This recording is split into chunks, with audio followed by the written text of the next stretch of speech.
Hello, candle lovers. Thank you so much for joining me today. My name is Greg, and this is All About Candles. I'm your self-proclaimed Canadian candle connoisseur, and today I have a review for you from Bath & Body Works in continuation of my Halloween week here at All About Candles. This is Spooky Moontini.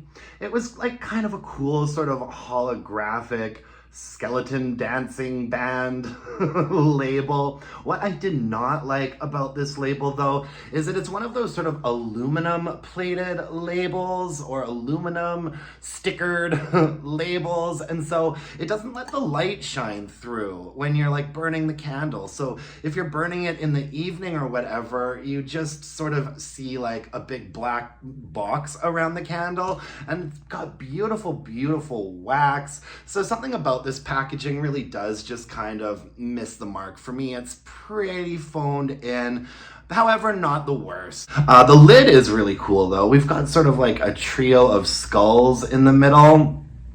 And I like the color of the lid too. It's sort of like a gunmetal color. Yeah.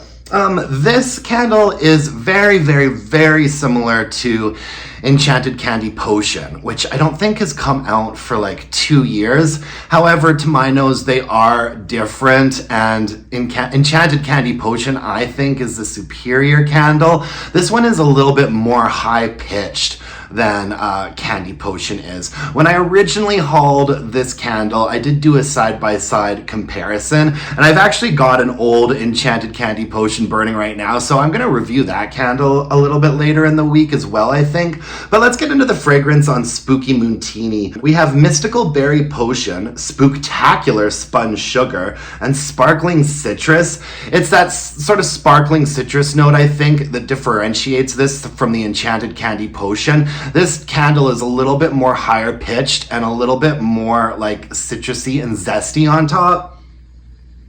It's a very sweet, very high range candle. Lots of sugar in there.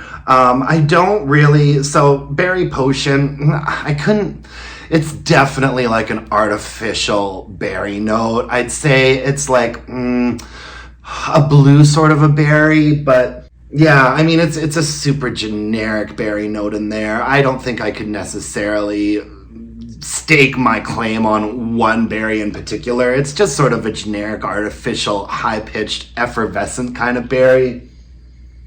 Yeah, and it's just not very nicely balanced. It's just not very interesting. And like from a critical standpoint, I don't really think it's a great fragrance. However, I did kind of enjoy it.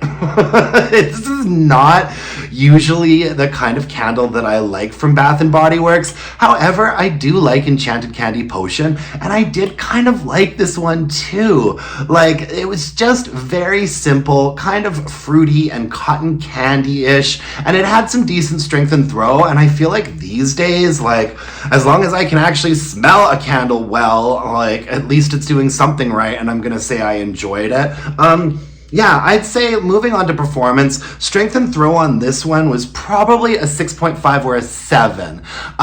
There were some burns on it that were a little bit weaker with smaller wicks and smaller flames, but for the most part, it didn't struggle too much. I got all the way down to the very bottom there.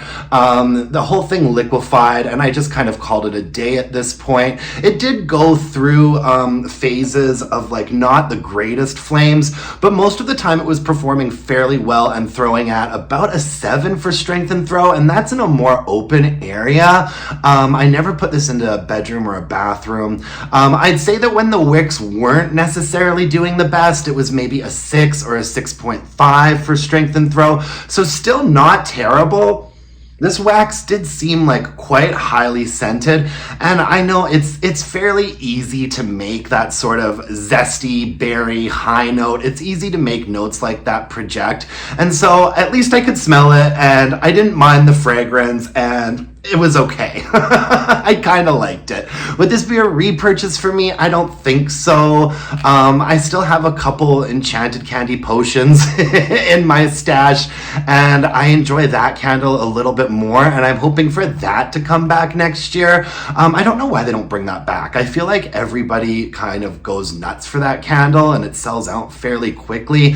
So no, this wouldn't be a repurchase for me, or really a recommendation for you. There's just better stuff out there in better packaging as well. You know, at this point, we're all kind of done shopping Halloween, and so it is on to what are we going to do next year. Well, I hope next year this candle turns back into enchanted candy potion.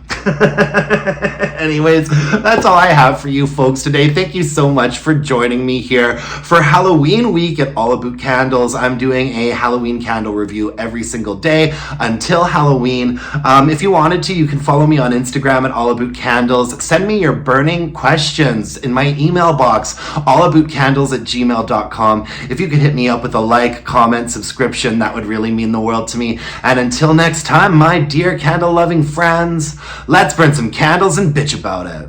Thanks, folks. Bye now.